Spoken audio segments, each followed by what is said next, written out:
아멘. 할렐루야. 그렇습니다. 주님이 부활하셔서 오늘도 말씀으로 성령으로 역사하시고 우리 예배를 받으시고 만나주시고 축복하실 줄로 믿습니다. 할렐루야. 가정에서 예배하시는 모든 분들에게도 동일한 은혜가 있게 되시길 주의 이름으로 축원합니다. 할렐루야. 오늘 룻기서를 같이 좀 살펴보면서 우리 모든 믿음의 가정들, 성도님들 가정에 신앙의 명문 가문들이 이루어지는 룻의 가정, 나오미의 가정들이 되시길 주의 이름으로 축복합니다. 할렐루야. 어떻게 그렇게 될 수 있겠는가 그렇게 생각하실 텐데 성경의 말씀은 모든 사람들에게 주는 보편적인 복음의 말씀입니다. 어떤 룻의 가정, 나오미의 가정, 특별한 가정만 그렇게 되는 것이 아니고 모든 사람이 다 말씀 따라 순종하면 동일하게 되게 하시는 복음의 역사인 줄로 믿습니다. 할렐루야. 오늘 룻기서 그랬는데 룻의 시어머니는 나오미입니다. 그래서 룻이 중요한 것 같은데 룻이 믿음을 지켰습니다만 성경 내용을 가만히 살펴보면 그 시어머니 나오미가 믿음의 기초를 잘 마련해서 그 가정이 든든하게 믿음으로 서게 된 것을 볼 수가 있습니다.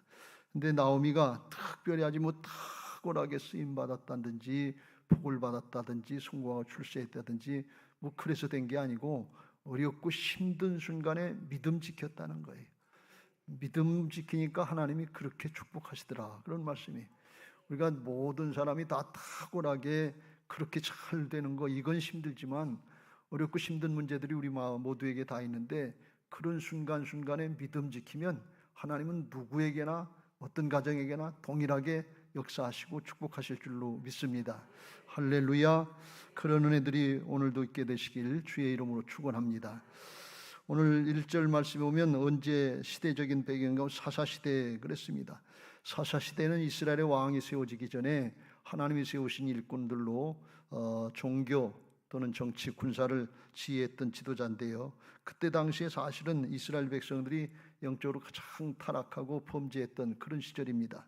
1절 사사들이 치리하던 때에 그 땅에 흉년이더니라. 유다 베들레헴의 한 사람이 그의 아내와 두 아들을 데리고 모압 지방으로 가서 거류했는데 그랬어요. 그 땅에 큰 흉년이 드니까 엘리멜렉이라고 하는 유다 지파 사람이 그의 아내 나오미하고 두 아들 말론과 기른을 데리고 그리고 모압 땅으로 피신했다. 왜? 기근이 일어났으니까, 흉년이 일어났으니까. 근데 이걸 조금 내용을 살펴보면 그의 갈 방향으로 가지 않고 반대 방향으로 하는 걸 볼 수가 있어요. 사사시대에 이런 일이 일어났으니까 우상숭배를 많이 하고 하나님의 뜻을 따르지 않고 자기들 마음대로 행했다 그랬어요. 사사시대의 결론의 말씀이 맨 마지막 절 사사기 21장 25절에 이렇게 말씀합니다. 그때 이스라엘의 왕이 없으므로 사람이 각기 자기의 소견에 옳은 대로 행한다. 자기 마음대로 행했다는 거예요. 하나님을 마음에 두고 말씀을 따르려고 하지 않고 자기 기분대로 자기 감정대로 자기 판단대로 그냥 행했다는 거예요.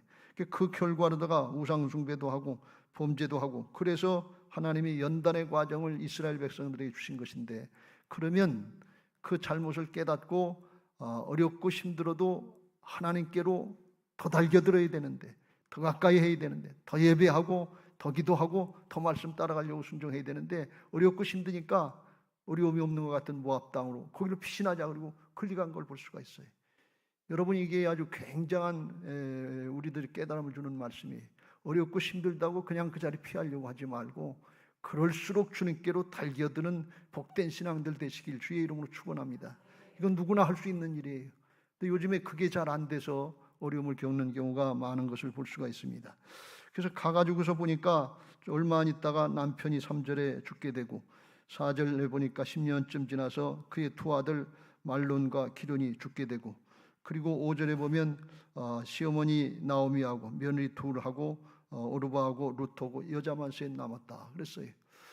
결과는 이렇게 무섭게 나타난 걸 볼 수가 있어요. 그 뒤에 남은 아내인 나오미가 생각할 때 이렇게 될 것 같으면 그냥 유다 땅에 있을 걸 괜히 피신한다고 가서 다 죽을 걸 이렇게 할 필요가 있겠나. 잘못했다. 그런 후회도 들 것이고 또 더 어렵게 된 것은 남자들은 다 죽고 여자만 남았으니까 이 모압으로 피신하자고 하는 걸 남편이 주장을 했을 텐데, 그때는 가장이 남자가 힘이 있었으니까 여자들은 그냥 따라오기만 하면 됐단 말이죠. 그런데 결과적으로 볼 땐 남편도 죽고 두 아들도 죽고 집안의 대는 끊어지고 가문은 망한 것 같고, 그러면 결과는 누가 짓는 거예요? 남은 아내인 나오미가 다 짓게 되는 거예요. 자기가 죄를 진 게 아닌데 결과적으로는 다 떠안게 됐다 그런 말이에요. 집안 망친 여자, 가문의 대를 끊어먹은 여자, 별 좋지 않은 얘기는 다 따라붙었을 거 아니에요. 이게 얼마나 원망스럽고 힘들겠냐 말이죠. 이런 순간이 된 것을 볼 수가 있어요. 그래서 우리가 어렵고 힘들수록 주님께로 더달겨 드시길 주의 이름으로 축원합니다. 그게 승리하는 비결이에요. 이런 말씀을 드리면 좀 그렇겠습니다만, 이 가문의 대가 끊어진다는 게 쉬운 일이 아닙니다만, 영적으로 가문의 대가 끊어져 가고 있지 않은지 우리 신앙인들은 그걸 좀 생각을 해봐야 돼요. 일주일이면 5번, 6번 제가 우리 직원들하고 같이 아침에 예배를 드리고 성도들 목장별로 개인별로 기도 제목을 가지고 나눠서 기도를 하는데요. 제가 우리 교회 와서 그래도 좀 있었기 때문에 성도님들 사정 형편을 좀 알아요. 그런데 제가 이렇게 명단을 보고 기도하면서 안타까운 마음이 들어갈 때가 있어요. 연세 많으신 어르신 성도님들이 있는데 이분들이 돌아가시면 그 가문의 영적인 대회는 어떻게 될 것인가? 끊어지지 않을 것인가? 우리 교회 안 나오시는 게 문제가 아니고 자손들이 신앙의 가문의 대가 끊어지지 않겠는가 하는 그런 마음이 들어서 매우 안타까울 때가 있습니다. 그렇게 안 돼야 될 줄로 믿습니다. 근데 현실이 그럴 때가 많거든요. 그래서 이 신앙의 가문의 대를 잇는다고 하는 거, 이게 얼마나 중요한지 몰라요. 근데 나오미가 그런 경우를 맞이한 거예요. 그런데 우리가 룻기서를 잘 압니다만, 룻기서 마지막 부분으로 가면 하나님께서 그 분위기가 확 바뀌어서 전화위복해 하시고 역전된 걸 볼 수가 있어요. 그래서 룻기서 4장 17절에 보면 룻이 아들을 낳아서 나오미에게 안겨줬는데 그 아들 이름이 오벳이다 그랬는데, 오벳은 누군가 하면 다윗의 아버지인 이새의 아버지였더라 그랬어요. 그러니까 룻이 그의 다윗 왕의 증조 할머니가 되는 이스라엘의 명문 가문을 이루게 됐고, 더 나아가서 마태복음 1장 5절 6절에 보면 그 룻이 그 오벳이 나고 이새가 나고 다윗이 돼서 다윗이 예수님의 족보에 올라가는 그 가문의 대를 이은 것을 볼 수가 있어요. 그러니까 아주 이스라엘의 최고의 명문 가문이 이루어진 걸 볼 수가 있어요. 그게 하나님의 은혜인 줄로 믿습니다.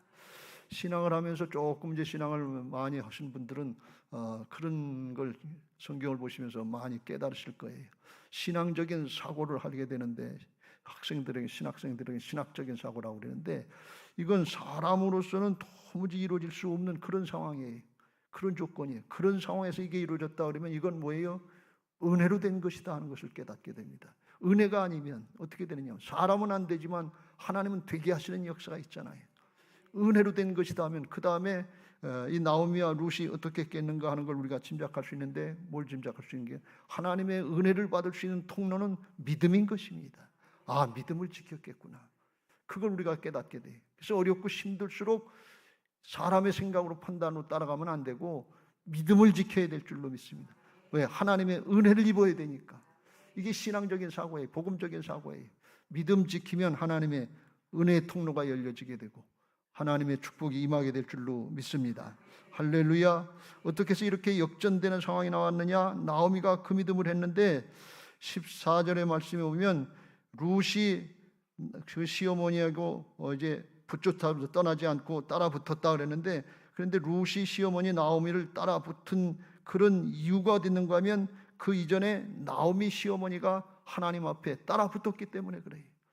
붙잡는 신앙을 했다 그런 말씀. 가지가 줄기에 붙어 있어야 열매가 맺는 것처럼 믿음의 사람하고 따라 붙으려고 할 때 하나님의 역사가 있었다 그런 말씀이에요. 그러니까 나오미는 고난당하고 역경을 당하는 순간에 그런 하나님을 어떻게 믿을 수 있냐 말이지.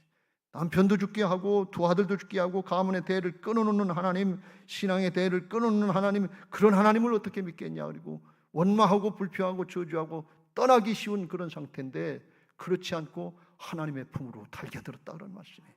이게 신앙이고 이게 역설인 것을 믿으시기 바랍니다. 여러분, 영적인 역사는 역설이에요. 사람의 기분 감정 따라가면 안 돼. 그냥 사람의 판단을 따라가면 안 돼.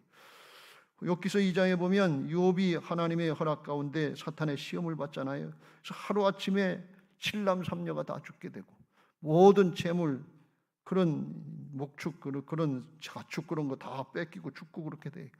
그것도 모자라서 하나님이 또 시험하라고 그러니까 사탄이 욥의 건강을 쳐서 머리부터 정수리부터 발바닥까지 종기가 나고 기하적으로 긁어도 시원치 않다 그랬어요. 그때 그 모습을 보고서 욥의 아내가 이렇게 얘기를 합니다. 9절 말씀 같이 읽겠습니다. 시작.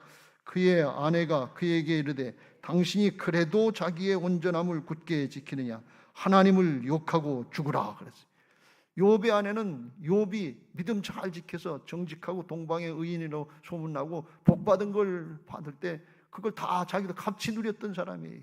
복 받은 걸 누렸던 사람인데, 그런데 하나님이 그걸 저주하시는 것 같고 책망하시는 것 같고 그러니까 마음이 확 변했어요.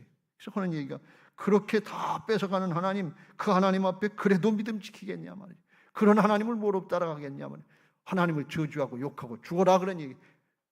죽으려면 믿음 지키다 죽어야지. 죽을 거면 하나님 만나러 가는 건데 하나님을 욕하고 죽으라, 저주하고 죽으라, 이건 무슨 신법입니까? 믿음 하나도 없다는 거예요.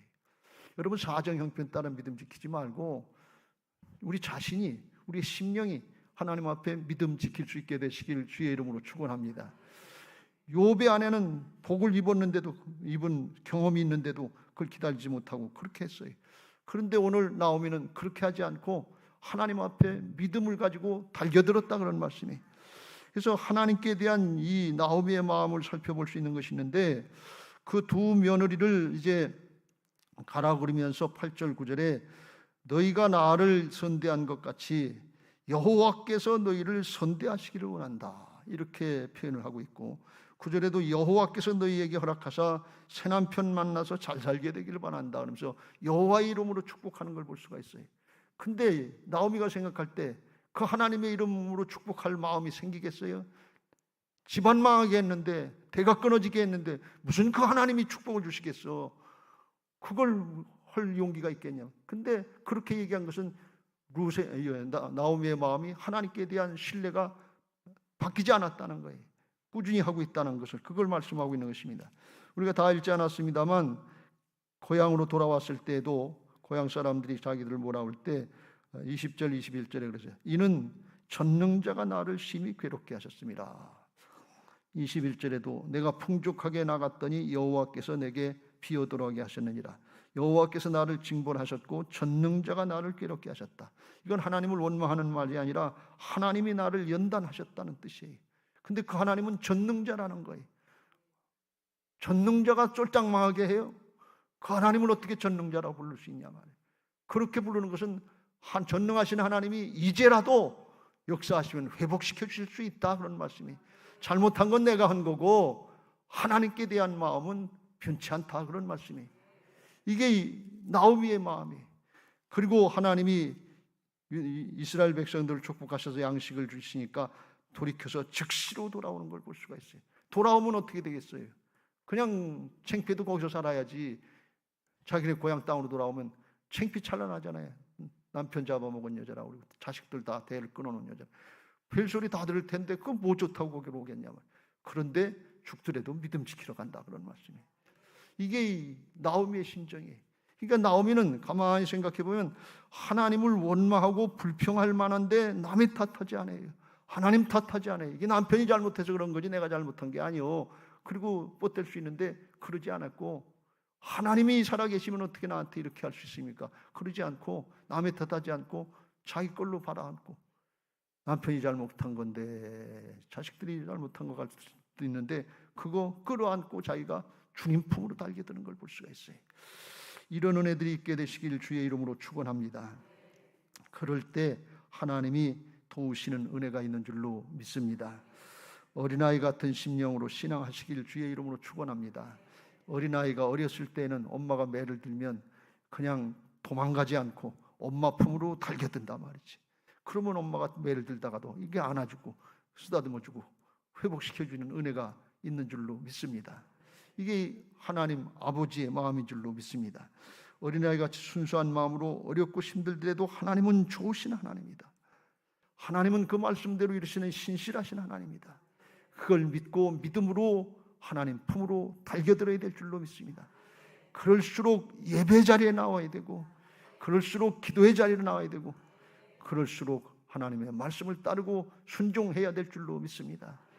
우리가 신앙하다 보면 자식들이 대학을 실패할 수도 있고, 취직을 실패할 수도 있고, 어려움 당할 수도 있고, 우리의 삶 가운데 어려움 역경이 있을 수 있어요. 그런데 그때 우리들도 그렇고 자녀들도 그렇고 그럴수록 예배 자리에 나와야 돼. 기도의 자리에 나와야 돼. 말씀을 따르고 순종해야 돼. 하나님 품으로 달겨들어야 돼. 왜요? 그래야 믿음의 사람이 되기 때문에 그래요. 그래야 하나님 앞에 은혜를 받고 회복되는 축복을 누리게 할 줄로 믿습니다. 어린아이 같은 심령으로 주님의 품에 달겨드시길 주의 이름으로 축원합니다. 여러분, 신앙하면서 역경을 당하고 고난을 당할 때 이게 하나님이 나를 심판하시고 징벌하신다 이렇게 생각하지 말고, 우리를 연단시키셔서 바로잡아 주시고 하나님의 역사에 쓰임받게 하시려고 준비시킨다 하는 하나님의 징계의 사랑의 매로 받으시길 주의 이름으로 축원합니다. 부모님이 자식을 미워서 망하라고 때리는 것이 아니라 잘되게 하기 위해서 매를 드는 것처럼 하나님의 징계, 그거를 사랑의 매로 받을 때 끝까지 믿음 지키게 되고 하나님 품으로 달겨들 수 있게 될 줄로 믿습니다. 히브리서 12장 6절 이후에 그걸 말씀하고 있습니다. 주께서 그 사랑하시는 자를 징계하시고 그가 받아드시는 아들마다 채찍질하심이라 그랬어요. 내 자식이니까 사랑하니까 야단도 치고 매를 들지, 남의 자식 같으면 뭘 야단칠 게 있고 매를 들 게 있어요. 하나님이 우리를 사랑하시는 하나님의 자녀니까 바로 신앙하고 영원히 복받게 하시려고 때때로 징계하시는 줄로 믿습니다. 그런데 그게 아들마다 채찍질하심이라 그랬는데, 하나님이 매를 드실 때 그게 아플 때가 있어요. 아주 심히 곤란할 때가 있어요. 채찍질로 맞는 것 같이 그렇게 될 때가 있어요. 그때 원망하고 불평하지 말라 그런 말씀. 왜요? 이 죄악 때문에 그런 거예요. 그냥 적당히 말씀으로만 할 때는 안 돌이키거든요. 어지간해서는 말을 안 듣거든요. 그러니까 하나님께서 매를 드시는데 이게 아파요. 아주 힘들 때가 있어요. 근데 그때 원망하고 불평하지 말고 나오미처럼 하나님 품으로 달겨들어야 될 줄로 믿습니다. 왜? 하나님의 마음을 붙잡아야 돼. 그래야 믿음을 지키거든요. 너희가 참으면 징계를 받기 위함이라 하나님이 아들과 같이 너희를 대우하시나니 어찌 아버지가 징계하지 않는 아들이 있으리요 그랬어요. 징계하지 않고 그냥 놔두고 내버려 둔다 그러면 그건 사생자요 친아들이 아니기 때문에, 내 아들이 아니고 내 자녀가 아니기 때문에 그렇다 그런 말씀이. 육신의 아버지도 그러는데 영의 아버지인 하나님께서 그렇게 하시지 않겠느냐 하면서 징계하시는 목적이 있는데 그게 뭐냐? 10절 같이 읽겠습니다. 시작. 그들은 잠시 자기의 뜻대로 우리를 징계하였거니와 오직 하나님은 우리의 유익을 위하여 그의 거룩하심에 참여하게 하시느니라. 할렐루야. 신앙의 궁극적인 목적은 성공하고 출세하는 데 있지 않고 하나님의 형상을 회복하고 세상 사람들과 구별된 거룩한 삶, 믿음의 사람 만들어주시기 위한 것인 것을 믿으시기 바랍니다. 이 목표와 방향을 잘 잡아야 돼요. 그래야 오해가 없어요. 그렇지 않으면 물질 조금 없어지고 건강 조금 없어지고 그러면 원망하고 불평하기 쉬워요.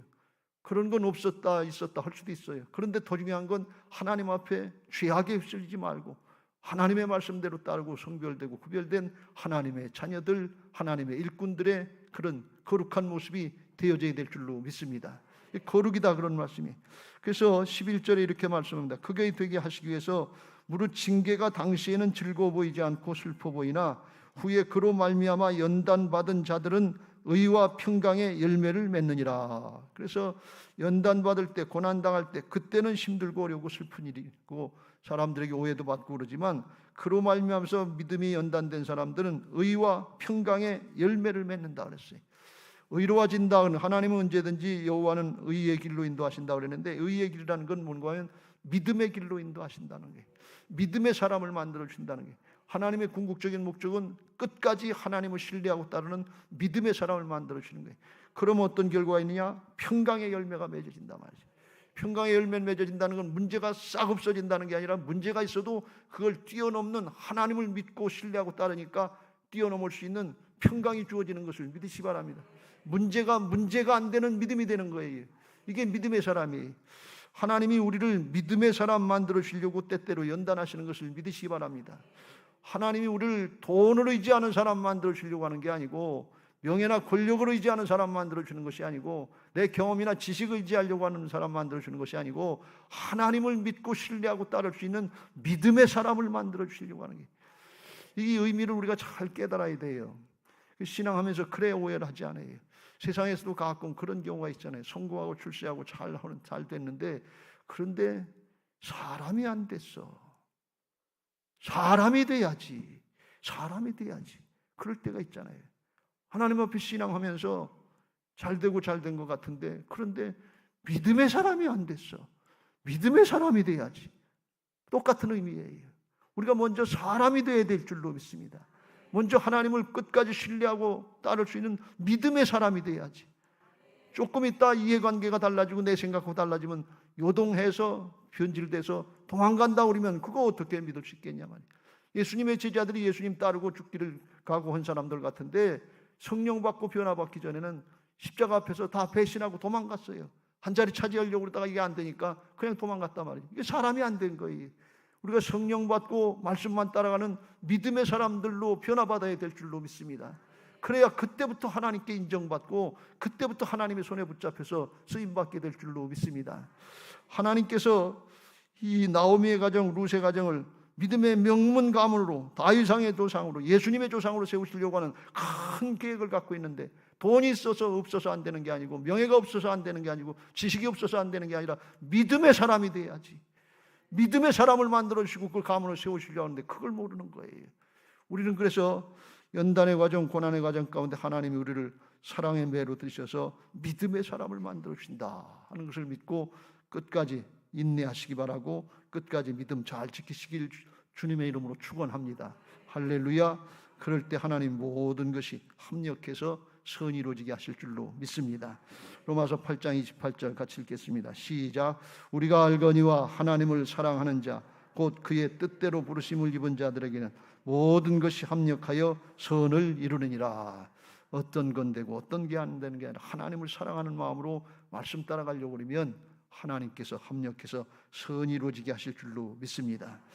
이게 나오미 가정을 축복하시려고 하는 하나님의 뜻인데, 이건 복음적인 생각으로 말씀하면 하나님 앞에 우리가 신앙할 때 복음적인 신앙의 틀을 가지고 신앙을 하면 반드시 은혜를 받게 되실 줄로 믿습니다. 나오미가 자기 남편의 죄도 있고 자식들의 죄도 있고 가문의 죄도 있는데 그거 자기한테 다 떠넘어왔어요. 그걸 원망하고 불평하지 않고 그걸 끌어안고 자기가 자기 십자가로 생각하고 그걸 감당하는 거예요. 이게 뭐예요? 예수님의 모형이에요. 세상 모든 사람들의 죄를 다 끌어안고 골고다로 나가서 대신 죽어주신 대속의 죽음의 예수님의 복음의 모형인 것을 믿으시기 바랍니다. 그 대속의 죽음, 자기 십자가를 감당하려고 하면 죽는 걸로 끝나는 것이 아니라 그 다음에 뭐가 있냐면 부활의 역사가 있는 거예요. 생명의 역사가 있는 거예요. 하나님의 살리시는 역사에 쓰임받는 그런 가정, 그런 성도들이 되게 하시는 줄로 믿습니다. 할렐루야. 나오미가 그걸 보인 거예요. 그 결론 같은 말씀을 고린도후서 4장에 바울이 이걸 이렇게 말씀합니다. 우리가 항상 예수의 죽음을 몸에 짊어지면 예수의 생명이 또한 우리 몸에 나타나게 하려 함이라. 우리 살아있는 자가 항상 예수를 위하여 죽음에 넘겨지면 예수의 생명이 또한 우리 죽을 육체에 나타나게 하려 함이라. 12절 같이 읽겠습니다. 시작.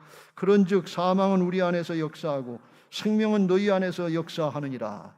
시어머니 나오미가 온 집안 죄악을 다 감당하고 자기가 십자가를 지고 나가려고 할 때 그때 하나님의 생명의 역사를 나타내시는데 자기 자신에게도 믿음의 사람을 바꿔주시지만 주변의 사람들에게 생명의 역사가 나타난단 말이지.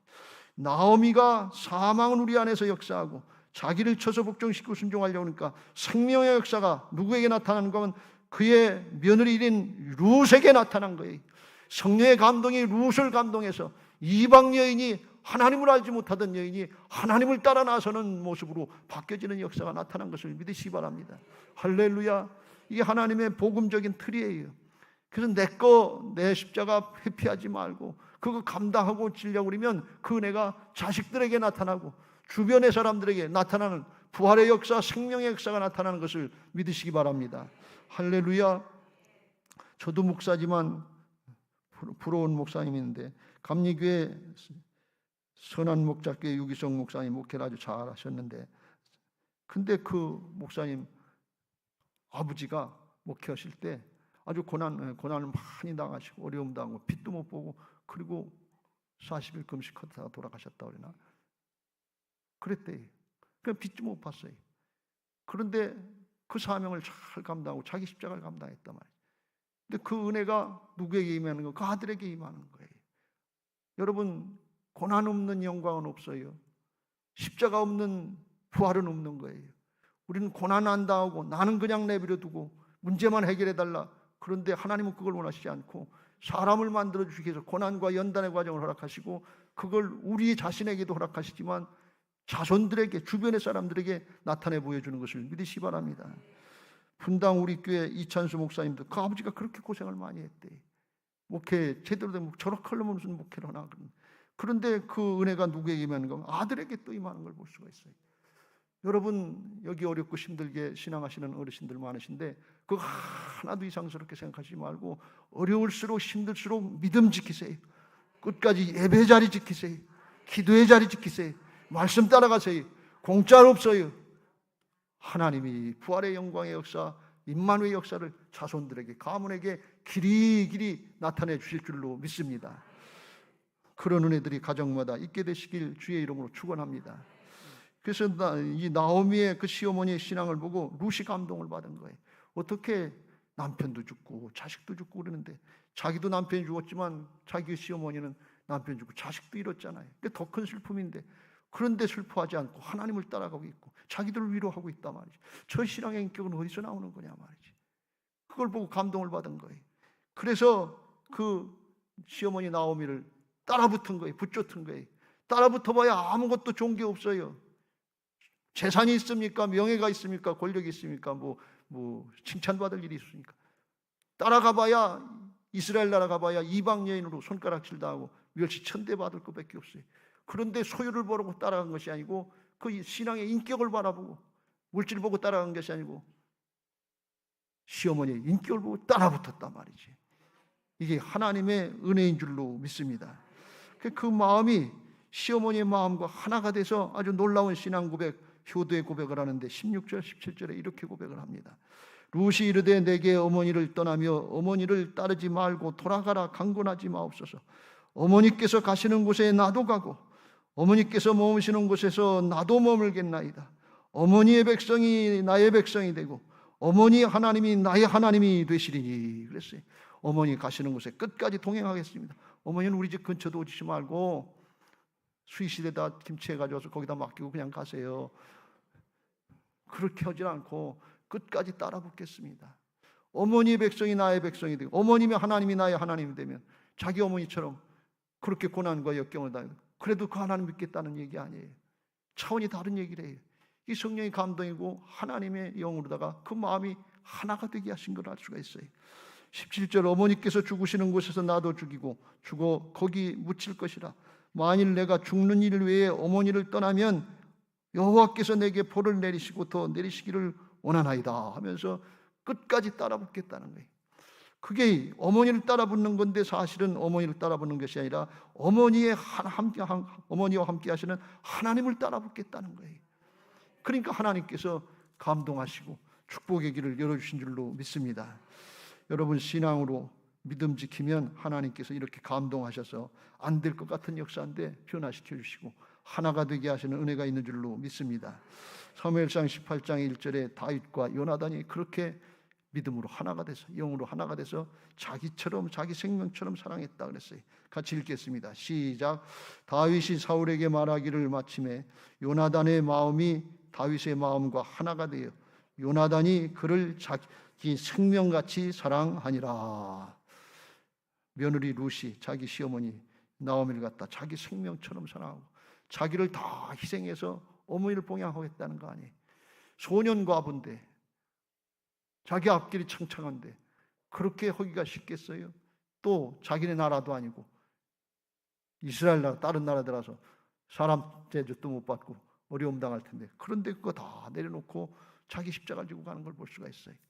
이게 하나님의 은혜인 줄로 믿습니다. 그런 마음으로 가문에서 하나가 되는 은혜가 있게 되시길 주의 이름으로 축원합니다. 부모와 자식이 영으로 하나가 되고 믿음으로 하나가 될 때 이런 은혜가 있게 될 줄로 믿습니다. 우리 젊은 사람들은 부모님의 신앙을 잘 본받고 따라야 될 줄로 믿습니다. 하나님의 말씀을 따라 효도해야 될 줄로 믿습니다. 디모데전서 5장 8절 누구든지 자기 친족 특히 자기 가족을 돌보지 아니하면 믿음을 배반한 자여 불신자보다 더 악한 자다. 그래서 부모를 공경하라고 하나님의 말씀을 따르고 순종하면 우리 자녀들은 최고의 효도자가 되는 것을 믿으시기 바랍니다. 믿음 똑바로 제대로 하면 최고의 효자, 최고의 효부가 되는 거예요. 믿음을 제대로 하지 않고 자기 중심으로 이기적으로 내 앞가림 하려고 나 편한 대로 하려고 그러면 세상 사람보다 더 악한 자가 된단 말이죠.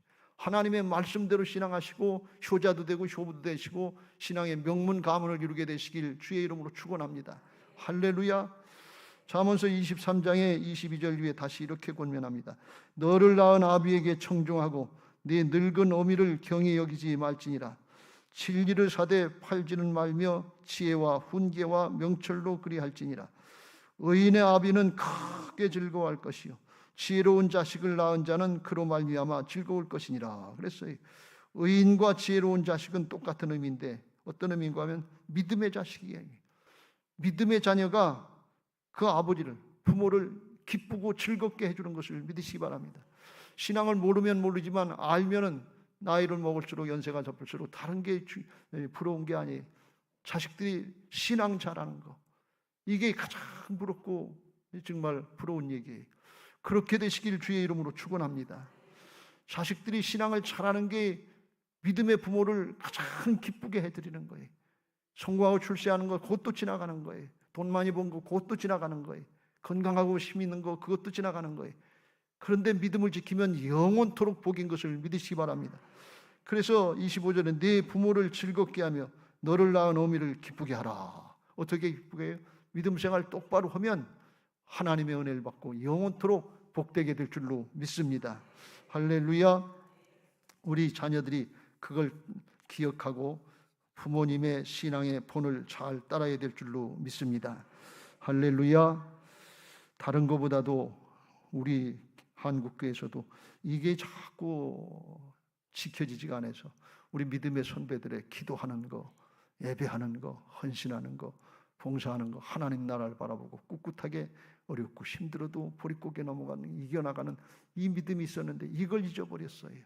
그래서 입시다, 취직이다, 결혼이다, 뭐다 실패하고 어렵다 그렇게 생각하고서 자꾸 좌절하고 연약해져서 세상에 지는 것 같은 그런 모습들이 너무나 많아요. 그거 믿음 지키면 이겨나가게 될 줄로 믿습니다. 금요일날 심야 기도할 때 우리 청년들을 붙잡고 어른들하고 같이 뜨겁게 끌어안고 기도하고 그들을 격려하고 그랬어요. 기도를 못하던 아이들이 나중엔 감동이 돼가지고서 기도가 조금씩 열려지기 시작해요.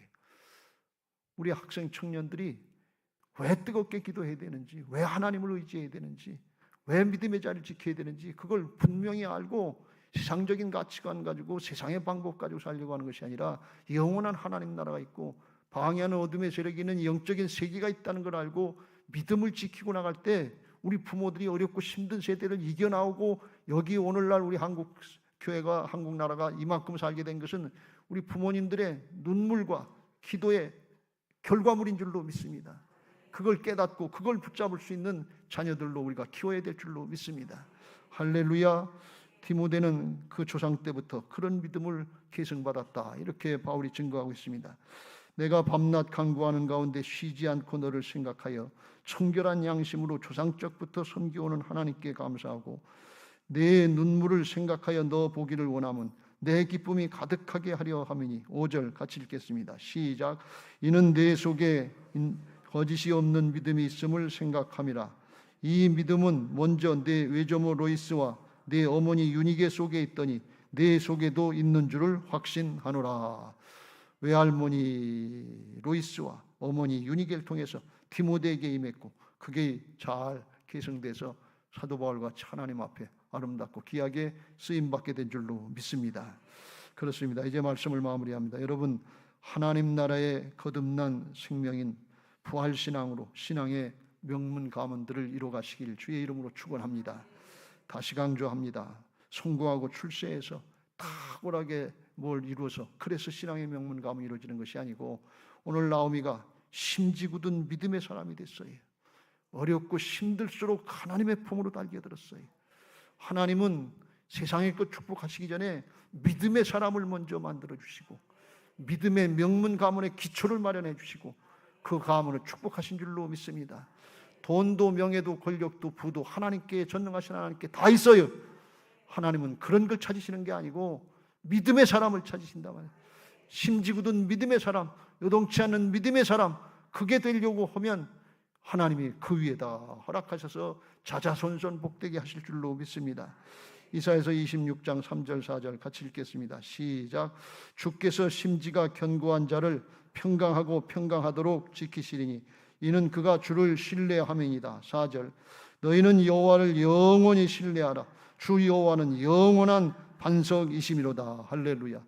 다른 거는 우리가 잘 못하지만 어렵고 힘든 문제들 많은데 그때 그럴수록 예배 자리로 나오고 그럴수록 기도의 자리로 나오고 그럴수록 말씀 따르고 순종하려고 하는 이건 우리가 할 수 있잖아요.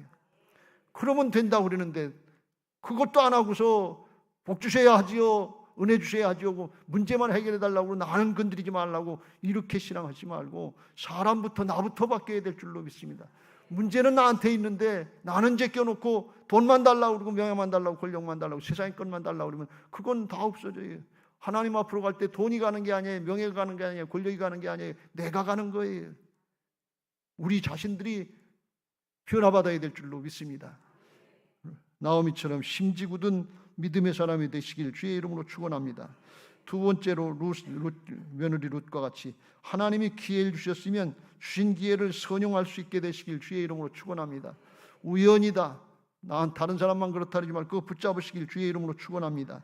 며느리 룻이 소년 과부로서 자기 육신의 정욕을 따라갔으면 그러면 끝이는 거예요. 그거 어떻게 조금 살다가 죽었는지 알 수 없지만 하나님 나라 역사에 남는 게 없잖아요. 그런데 그걸 내려놓고 하나님이 주시는 감동, 어머니를 통해서 깨닫게 하시는 그 감동을 깨닫고 어머니를 따라 붙으니까 성령의 감동을 받게 하시고 하나님의 인도를 받게 하시고 가문이 열려지는 은혜가 있었던 줄로 믿습니다. 갈라디아서 5장 16절 시작. 내가 이르노니 너희는 성령을 따라 행하라. 그리하면 육체의 욕심을 이루지 아니하리라. 성령이 주시는 감동을 따라갈 것인지 내 육체의 욕심을 따라갈 것인지 가만히 있고 어떻게 되나 보자고 이루어주시면 보겠다고 따라가겠다고 그러지 말고 적극적으로 믿음으로 말씀 따라가시길 주의 이름으로 축원합니다. 주님 어떻게 할까요? 여쭙고 깨닫게 하시면 그냥 나를 부인하고 따라가시길 주의 이름으로 축원합니다. 그때 하나님의 은혜가 있을 줄로 믿습니다. 우리 집안에 그런 분이 없어요. 그러면 그렇게 걱정하시지 말고 내가 나부터 시작하라고 하는 뜻인 줄 알고 나부터 시작하시길 주의 이름으로 축원합니다. 혹시 가정에 우리 부모님은 신앙 열심히 한 것 같은데 가난했죠, 고난만 당했죠, 어려움 당했죠, 역경을 당했죠, 볼 게 하나도 없어요. 그거 부끄러워하지 말고 그런 중에도 믿음 지킨 우리 부모님이 영적으로 바로 신앙한 것인 걸 묻고 떳떳하게 당당하게 생각하시고 그 부모님 따라갈 수 있게 되시길 주의 이름으로 축원합니다. 세상적인 판단 기준 가지고 판단하지 말고 어렵고 힘든 중에도 믿음 지켜서 우리 가문을 영적인 하나님 나라의 명문 신앙 가문으로 세우시려고 하는 하나님의 은혜로구나. 그리고 오늘 말씀을 들었으면 따라가시길 주의 이름으로 축원합니다. 안 됐으면 나부터 시작하는 걸 하라고 그러는구나. 그러면서 나부터 시작하면 우리의 후손들에게 그런 은혜가 있게 될 줄로 믿습니다. 바라기는 하나님의 말씀을 따라가면서 신앙의 명문 가문들이 다 이루어지는 은혜들이 있게 되시기를 주님의 이름으로 축원합니다. 할렐루야. 그런 은혜가 있게 해달라고 우리가 복음성가는 아닙니다만 해마다 어버이 주일에 부르는 어머니의 마음 같이 찬양하시고 같이 우리 집안이 우리들이 그렇게 되게 해달라고 기도하겠습니다.